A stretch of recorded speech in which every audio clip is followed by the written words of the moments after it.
Hello दोस्तों।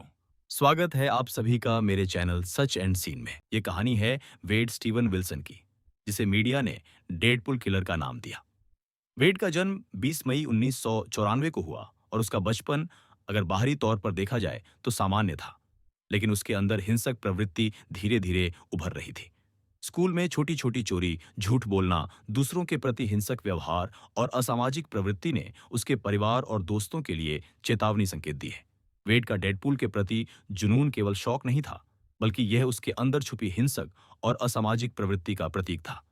वह Deadpool के रंगीन पोशाक, मजाकिया अंदाज और मूर्खतापूर्ण हंसी के साथ खुद को दिखाता था, लेकिन अंदर उसका दिमाग हिंसा और नियंत्रणहीन इच्छा से भरा था।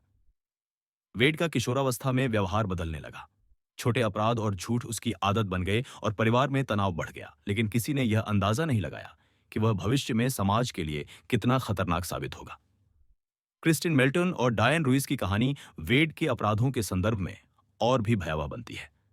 क्रिस्टिन एक सामान्य लड़की थी, जिसकी जीवन शैली, दोस्त और काम उसका परिचय देती थी, लेकिन उस रात वेड ने उसे अपने जाल में फंसा लिया।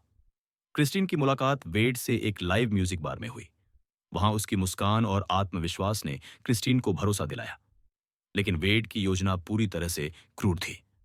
क्रिस्टिन को घर ले जाकर वेड ने उसे बेरहमी से गला घोंट दिया। उसकी अंतिम चीखें और संघर्ष उस रात के अंधेरे में गूंजते रहे। उसी रात वेड ने डायन रुइस को निशाना बनाया, जो एक मां और बार टेंडर थी। डायन का जीवन, उसकी मेहनत और परिवार के लिए समर्पण वेड के क्रूर इरादों के सामने कुछ भी साबित नहीं हुआ।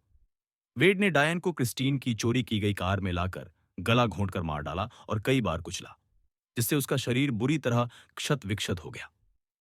पुलिस ने घटनास्थल पर पहुंचकर फोरेंसिक जांच शुरू की, साक्ष्य एकत्रित किए, वेड की हरकतों की टाइमलाइन तैयार की और पाया कि वेड ने हर कदम मेटिकुलसली प्लान किया था। वेड की जेल कॉल्स में उसने अपने पिता स्टीवन टेस्टासेक्का और पूर्व प्रेमिका मिला को अपने अपराधों के बारे में विस्तार से बताया और स्वीकार किया कि उसने यह सब सिर्फ मारने के लिए किया, जिससे उसकी मैनिपुलेटिव और साइकोपैथिक पर्सनैलिटी पूरी तरह उजागर हुई। कोर्ट में वेड की मानसिक स्थिति पर बहस हुई। विशेषज्ञों ने उसके मस्तिष्क, बचपन की चोटें, सामाजिक अलगाव और ड्रग्स के प्रभाव का विश्लेषण किया, लेकिन जज ने उसे हेनियस, अट्रॉस और क्रूएल अपराधों का दोषी पाया और मौत की सजा सुनाई। क्रिस्टिन और डायन के परिवारों का दर्द, उनके अंतिम क्षणों की भयावहता और उनकी त्रासदी ने पूरी घटना को और भी भयानक बना दिया। मीडिया ने वेड की कहानी को सेंसेशनलाइज किया, लोगों ने उसके भयावह कृत्यों पर प्रतिक्रिया दी और जेल में वेड की कॉल्स ने उसकी मैनिपुलेटिव और चिलिंग पर्सनैलिटी को और उजागर किया। यह पूरा केस साइकोलॉजिकल एनालिसिस का विषय बन गया। एक्सपर्ट्स ने वेड की anti social tendencies, lack of empathy और क्रिमिनल प्लानिंग पर विस्तार से चर्चा की।